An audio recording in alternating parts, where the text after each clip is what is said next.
নমস্কাৰ বন্ধু বান্ধৱীসকল, আজি মই অসমৰ EPassৰ এপ্লিকেশ্যনৰ প্ৰচেছটো আপোনালোকক দেখুৱাম। EPassৰ বাবে নটিছটো আপোনালোকে জানি লওক। এইটো হ'ল EPassৰ নটিছ। কোনে EPassৰ বাবে এপ্লাই কৰিব পাৰিব। সেইটো ইয়াত দিয়া আছে। লকডাউনৰ মাজত জৰুৰীকালীন সেৱা চলাই নিবলৈ EPassৰ ব্যৱস্থাটো চৰকাৰে বাধ্যতামূলক কৰিছে। মই আজি অসমৰ EPassৰ এপ্লিকেশ্যন প্ৰচেছটো আপোনালোকক দেখাই আছোঁ। প্ৰথমত এইটো হোম পেজত আহিব। এইটো home page.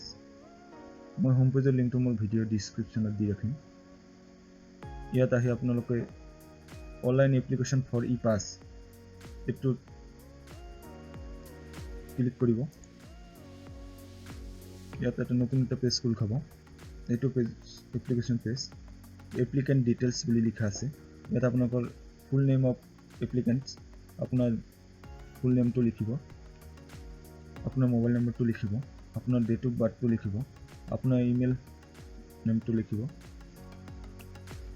Type of applicant government private এইটো আপুনি চিলেক্ট কৰি দিব। এড্ৰেছ অফ দ্য এপ্লিকেণ্ট আপোনাৰ এড্ৰেছ, এপ্লিকেণ্টৰ এড্ৰেছটো ইয়াত বহাই দিব। হাউচ নাম্বাৰ, ষ্ট্ৰীট নাম্বাৰ, তাৰপিছত locality, ward number, landmark, village, town, city, ডিষ্ট্ৰিক্টটো আপুনি চিলেক্ট কৰি দিব। ইয়াৰ পৰা কোনটো ডিষ্ট্ৰিক্ট হয়, police station, post office, block, তাৰপিছত pass details, physical registration number. ইয়াত আপুনি 2 হুৱাৰ্ছ হয় বা 4 চকা বা 2 চকা তেনে নাম্বাৰটো, ৰেজিষ্ট্ৰেশ্যন নম্বৰ, RC নম্বৰটো লিখি দিব। ইয়াত জাৰ্নি টাইপ এইটো চিলেক্ট কৰি দিব। কিমানজন ট্ৰাভেলিং কৰিব সেইটো চিলেক্ট কৰি দিব। Pass from date, pass to date এটা আপুনি নিজৰ প্ৰয়োজন অনুযায়ী বহাই দিব।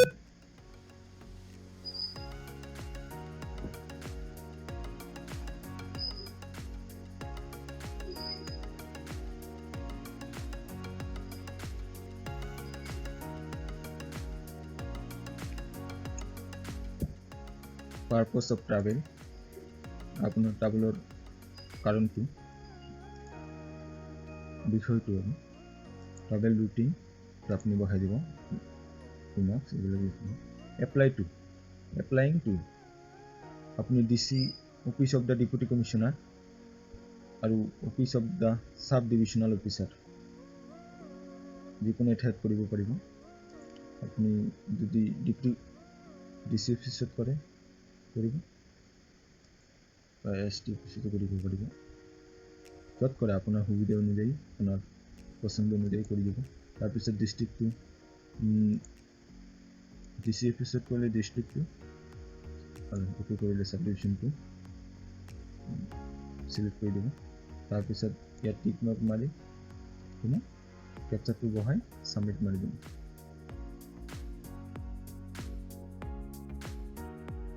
তাৰপিছত এনেকুৱা পেজ, এইটো পেজ আপুনি ফিল আপ কৰিলে, মই দেখাই আছোঁ ডেমোটো, চাই ফিল আপ কৰি দিব। কিবা কিবি ভুল হ'লে আপুনি এইটোৰ লগত আপোনাৰ লগত কম্পেয়াৰ কৰি বহাই দিব পাৰিব। আপোনাৰ নম্বৰটো এনেকুৱা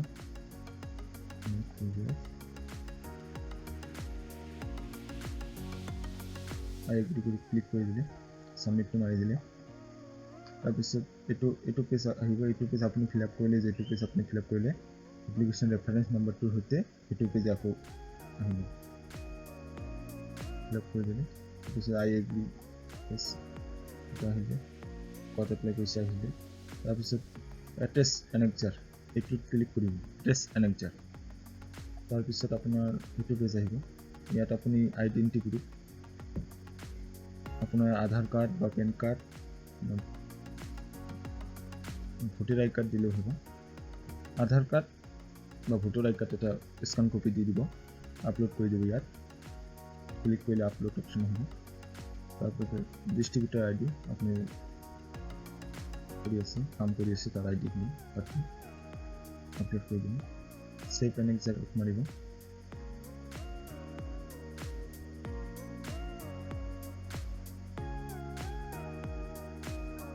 আপলোড হোৱা বুলি দেখাব তাৰপিছত সাবমিট মাৰিব 7 নম্বৰ প্ৰচেছটো ইয়াত আপোনাৰ এপ্লিকেশ্যন ৰেফাৰেন্স নম্বৰটো আহি যাব তাৰপিছত এইটো পেজ আপুনি এই নম্বৰটো আপুনি কপি কৰি ৰাখি কিনে আপোনাৰ এপ্লিকেশ্যন পেজটো পিন কৰিব পাৰিব বাট আপুনি বিচাৰিলে আপুনি চেক কৰি ৰাখিব পাৰিব আপুনি আপোনাৰ ৰেফাৰেন্স নম্বৰটো যোগেদি আপুনি আপোনাৰ এপ্লিকেশ্যনটো ট্ৰেক কৰি চাব পাৰিব ট্ৰেকৰ অপশ্যনটো সেইটো track the application tracking the application তাত ক্লিক কৰিব ট্ৰাউট এপ্লিকেশ্যন ৰেফাৰেন্স নম্বৰ ইয়াত ক্লিক কৰিব ইয়াত আপোনাৰ ৰেফাৰেন্স নম্বৰটো মাৰিব সাবমিট ডেটটো মাৰিব কেপচাটো ফিল আপ কৰি দিব সাবমিট মাৰিব আপোনাৰ এপ্লিকেশ্যন ষ্টেটাছটো আপুনি পাই যাব যদি আপুনি বিচাৰে বেলেগভাৱে চাব পাৰে OTP নম্বৰৰ যোগেদি আপুনি চাব পাৰে ইয়াত মাৰিব ক্লিক কৰিব তাৰপিছত ক্লিক কৰিব মোবাইল নম্বৰটো মাৰিব মোবাইল নম্বৰটো বহুৱাৰ পিছত গেট OTP বহুৱাব কেপচাৰ বহুৱাব OTP নম্বৰ এটা আপোনাৰ মোবাইলত যাব সেইটো ইয়াত অপশ্যন এটা আহিব তাত বহুৱাই আপুনি আপোনাৰ এপ্লিকেশ্যনটো ষ্টেটাছটো চাব পাৰিব মোৰ ভিডিঅ'টো ভাল লাগিলে শ্বেয়াৰ কৰক মোৰ চেনেলটো ছাবস্ক্ৰাইব কৰক থেংক ইউ